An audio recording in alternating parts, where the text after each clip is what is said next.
নগরীর হালিশহর সাগর পাড়ে মাটি চাপা দেয়া হচ্ছে লাখ লাখ টাকা ব্যয়ে আমদানি করা ফল।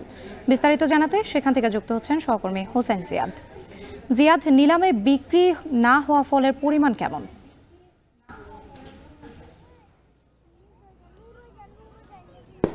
মূলত এই ফলমূল এখন কিন্তু এক ধরনের বিলাসবহুল পণ্য স্বীকৃতি পেয়েছে আমদানির বেলায়, এবং সে কারণেই যারা আমদানিকারক রয়েছেন তাদেরকে শতভাগ মার্জিন দিয়ে, অর্থাৎ ব্যাংকে যে পরিমাণ আমদানি মূল্য সে পরিমাণ টাকা জমা দিয়ে মূলত ফলমূল আমদানি করতে হয়। এবং বাজারে যদি দেখা যায় আপেল, কমলা কিংবা যে কোনো ধরনের বিদেশি ফলেই 250 থেকে 300 টাকা কেজিতে বিক্রি হচ্ছে, কিন্তু সেই ফলেই শত শত কোটি টাকার ফল কিন্তু নষ্ট হচ্ছে চট্টগ্রাম বন্দরে পড়ে থেকে বছরের পর বছর।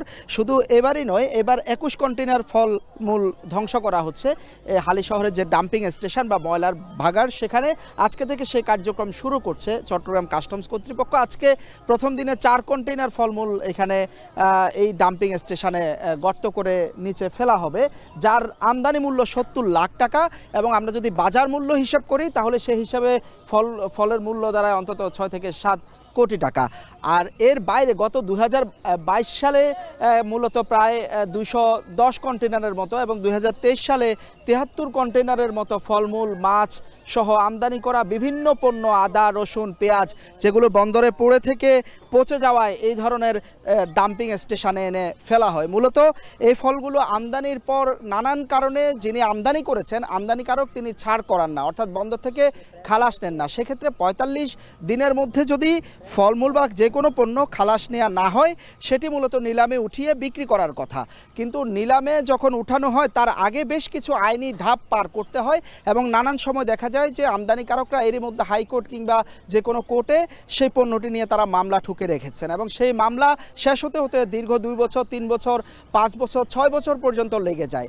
এতে যেই ফলটি আনা হয়েছে টাকা, দেশের টাকা ব্যয় করে ডলারে, সেই টাকাটি তো লোকসান হয়।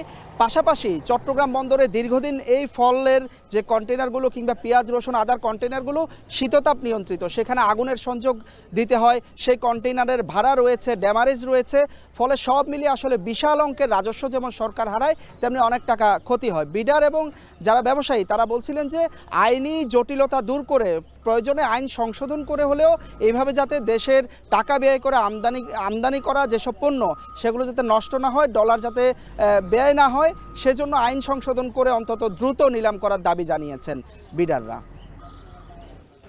চট্টগ্রাম থেকে যুক্ত ছিলেন সহকর্মী হোসেন জিয়াদ।